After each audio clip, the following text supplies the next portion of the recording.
It's the Samsung Galaxy A54 5G versus the OnePlus Nord N30 5G. And unlike last year, where I felt the Nord N20 really punched above its weight, so you had the Nord N20 that was kind of going above its weight class, then you had the A53, which I didn't like. I thought it kind of came in underwhelming performance-wise, so they kind of met in the middle, and the Nord N20 I felt was the much better value, especially when you consider you can have that device for $280 versus the $449 or whatever they started out with the A53.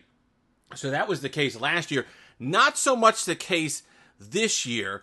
I'm still torn on the Nord N30. Several different reasons. I don't like a lot of the choices they made with the build quality, with the screen. We're going to go over those. But it's just kind of a meh device. It doesn't really strike the kind of charm and excitement that the Nord N20 did, because the Nord N20 was a really excellent balance of what you could, if you allotted all your resources correctly, what you could actually give somebody at a $300 price tag. And I felt that they just didn't quite hit that same note with the N30. And I really like the A54 on top of it, especially the improvements over the A53. So let's talk about these two comparative to each other. So, display number one. You still have the absolutely fantastic and gorgeous OLED panel, 120 hertz on the A54 5G. Really great. OLED, fantastic colors. It's a premium Samsung panel. This year, OnePlus has decided to go with an LCD. So you're going to have some issues there.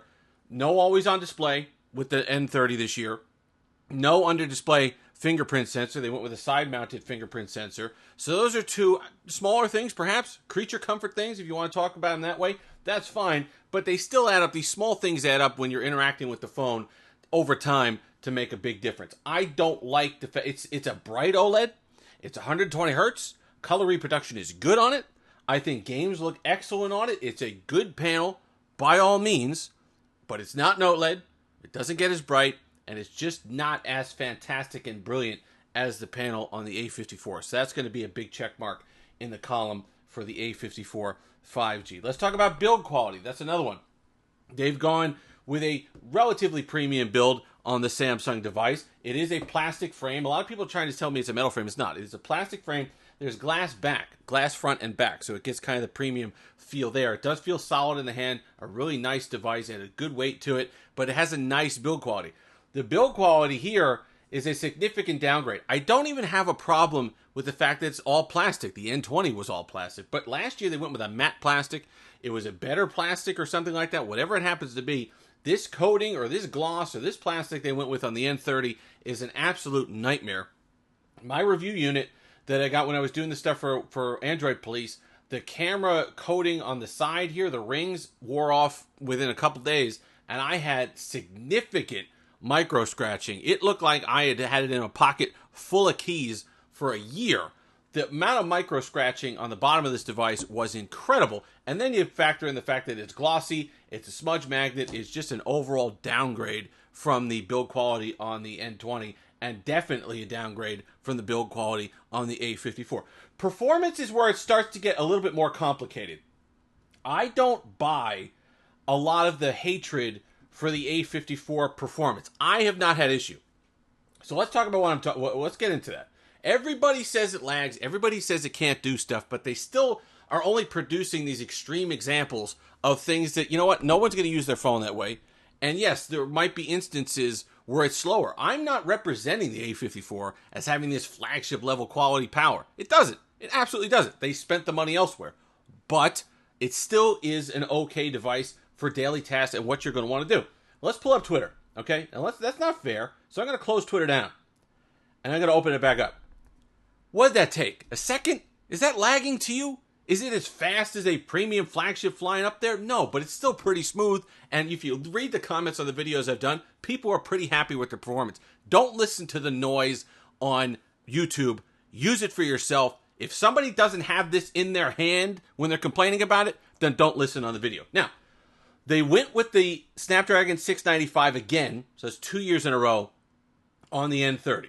Okay, I on the surface of it, I have kind of a problem with that. I don't like the fact that they're using the same chipset again, only because it limits the future-proofing of the N30. It's running well now. It punched well above its weight last year. It still will do everything and then some. It's still really great performance. And in one area, I think it's better than the A54. It's able to power the 120 hertz display. It's able to do it smoothly. So there's a lot of things to like still about the 695, but how much longer is that going to continue? Are you going to get that kind of performance a year or two from now? It's not out of the question, but right now it's still fine. I just would have liked to maybe see something a little bit newer, a next generation chip, still in the mid-range budget range, but they went with the 695. They feel like that gives the best performance and balance and power efficiency, which we'll talk about in a moment. And the performance still is really good. I would almost give it a tie in performance. And the reason why is because I do believe there are instances where the Exynos chip in the A54 is snappier, but the gaming performance on the Snapdragon 695 and the N30 is really good. I would max out at medium settings on Call of Duty on here, at low settings for Genshin. This can run high settings and high frame rate on this for Call of Duty. The gaming was just that much better on the OnePlus device. So if gaming is your main spec and your main thing that you look at, you might want to consider the N30 over the A54, because I had better luck with games and more graphically intensive games on the N30 than I did on the A54. RAM might be a portion of that. 8 gigs of RAM now standard here on the N30 this year versus 6 on the base model. I know overseas they sell 8 gigs of this, but you're going to be paying more. Right now, the base model, you're talking $375. Links to both of these will be in the description. Does directly help the channel.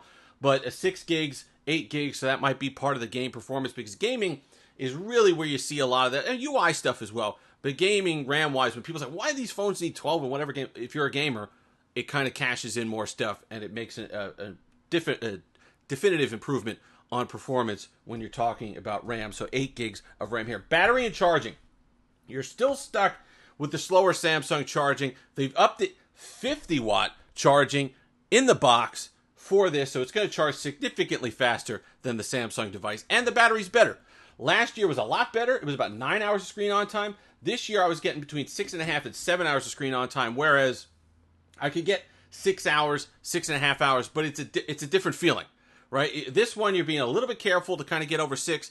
This one could kind of easily get to 7 without much issue. 6.5, 7 hours. So it's not as extreme as the difference was last year, where it was like 5.5 hours for the A53 and 9 hours for the N20.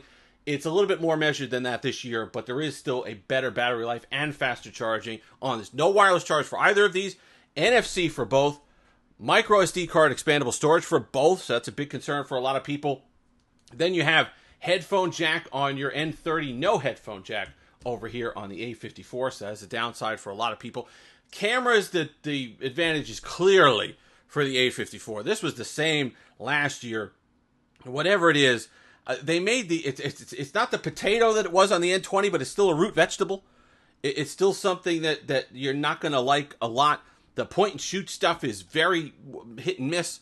You get a lot of blurry images sometimes. The shutter speed is good, but that doesn't necessarily mean that it's taken the whole image and there's processing involved.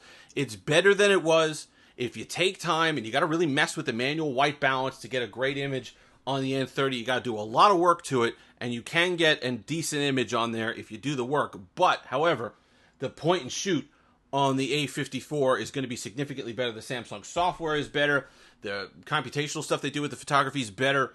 Everything is going to be better camera-wise. Versatility is better with the extra. Everything's going to be better on the A54 camera-wise as opposed to the OnePlus. OnePlus has done a lot of stuff in recent years with their camera stuff, but this one, it did not trickle down to the N30. And then software and support, that's going to be preference, okay? I'm okay with Oxygen OS. Oxygen OS 13 is significantly better than 12.